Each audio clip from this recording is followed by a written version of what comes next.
I remember the moment not as a single memory, but as a fracture, like glass splintering under pressure. One second, I was standing at the stern of a yacht with a glass of champagne in my hand, watching the horizon blur into gold. The next, I was weightless, suspended between sky and sea, hearing a voice behind me whisper something so calm, so deliberate, it didn't feel real until the water swallowed me whole. "Say hi to the sharks for me." That was the last thing my stepmother said before she pushed me overboard. And the worst part? She smiled when she did it. The water wasn't cold. That's the detail people expect you to remember differently. They imagine shock, the sting of freezing waves, the body locking up in panic. But the ocean that evening was calm, almost kind. 74 degrees, my father would have said without checking. He always knew. So no, it wasn't the cold. It was the silence. The sudden, suffocating silence after impact. The moment when your ears fill with water and the world disappears, and you realize too quickly, too clearly, that nobody is coming back for you. When I surfaced, coughing salt and panic, the yacht was already moving away. Not drifting. Not hesitating.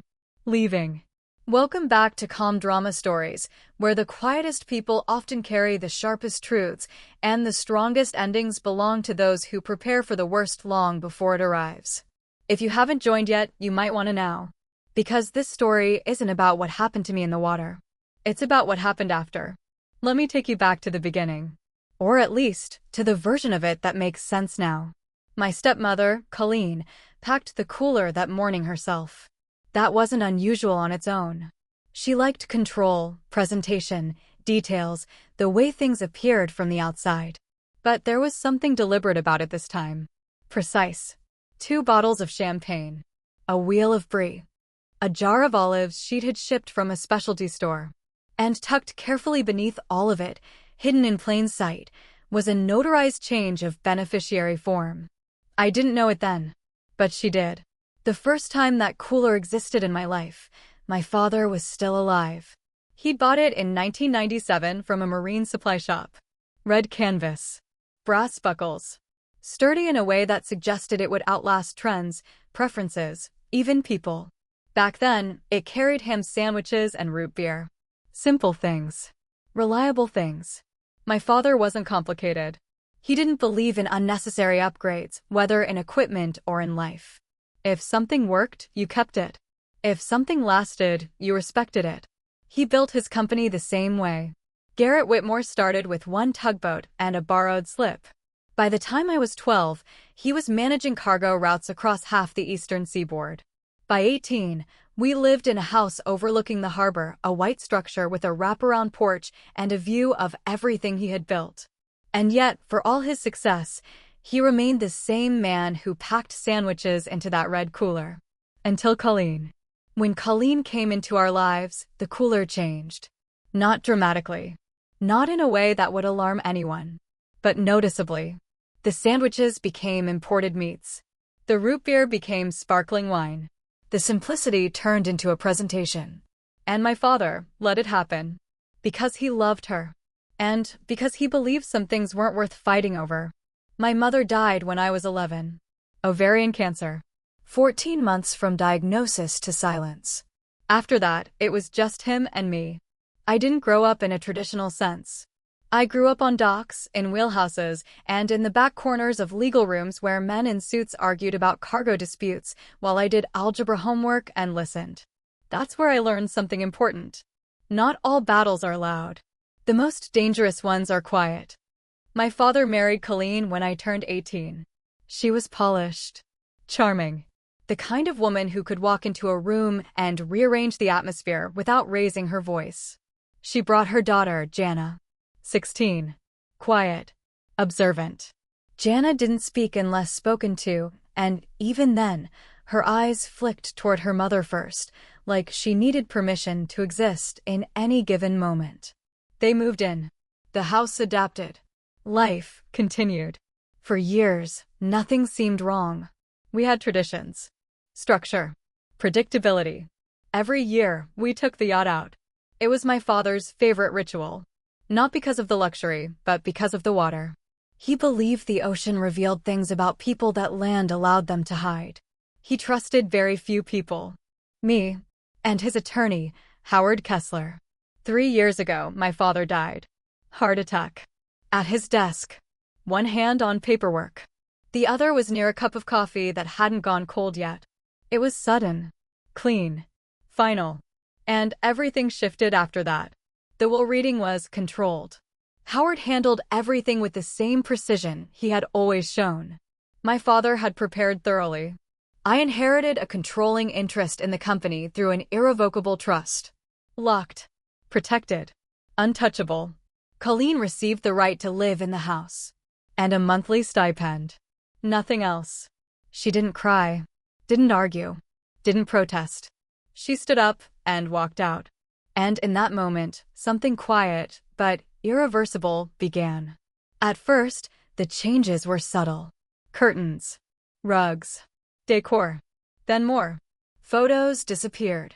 My mother's paintings were replaced. Locks changed. Spaces redefined. I didn't stop her. Because my father had wanted her there. And I believed honoring him meant tolerating her. 6 months later, she hired a lawyer. Howard called me. She's making moves. The claim was predictable. Undue influence. Mental instability. Manipulation. She argued my father hadn't been sound when he created the trust. That I had pressured him. It was almost laughable. The timeline alone made it impossible. But Howard didn't laugh. He said something I didn't fully understand at the time. When legal options fail, people don't stop. They adapt. Then Colleen changed. Overnight. She became warmer. Kinder. Attentive. She cooked dinners. Brought me coffee every morning. Called me sweetheart. Smiled more. At first, I thought it was acceptance. Grace. Maybe even regret. I was wrong. Every act of kindness was a calculation. Every smile was a measurement. She wasn't rebuilding a relationship. She was investing in one. Because she intended to spend it. All at once. Then she suggested the yacht trip. Just the 3 of us. No staff. No guests. I said yes. Because it had been my father's tradition. Because I wasn't ready to let it go. Because I still believed memory had power. That belief nearly killed me. The morning of the trip, I packed lightly. Sunscreen. A book I hadn't finished. And my father's compass. Brass. Worn.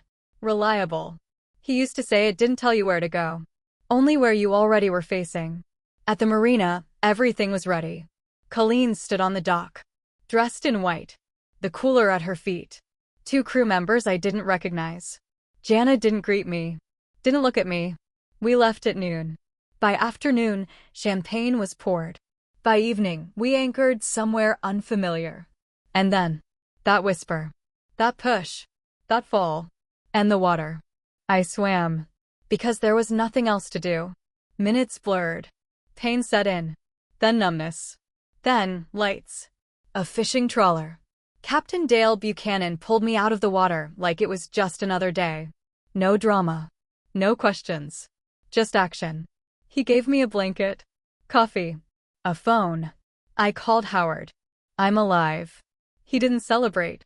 Didn't panic. He paused. Then said, good. Stay that way. He wanted 48 hours. Because Colleen believed I was dead. And in those 48 hours, she revealed everything. Insurance policies. 3 of them.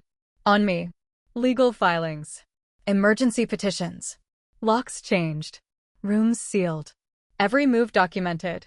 Every action is timed. By the time I returned, there was no story left for her to tell. Only evidence. I didn't go to the police first. I went home. I walked in. Sat down. And let the truth unfold. Documents laid out. Facts presented. Silence fills the room. She didn't deny it. Didn't apologize. She just unraveled. Not dramatically. Not violently. Quietly. Like everything she had built was never meant to hold. In the end, it wasn't emotion that defeated her. It was preparation. Insurance fraud. Forgery. Reckless endangerment. Charges followed. Court dates. Plea deals. She lost everything. And I didn't feel victorious. I felt space. The kind that comes after something heavy is finally gone. Months later, I sat on the porch of the house my father built, in my mother's rocking chair, watching the harbor lights come on one by one. I counted them, like he used to. All accounted for. None missing. The compass rested in my hand. The needle is steady. And, for the first time, I understood what he meant. It doesn't tell you where to go. It tells you where you're already facing. And I knew, finally, I was facing forward. Thank you for staying with me through this. If this story reminded you that preparation is a form of protection, or that survival isn't always loud, then you already understand the ending. And if you haven't yet, stay close. Because some stories don't end. They just settle.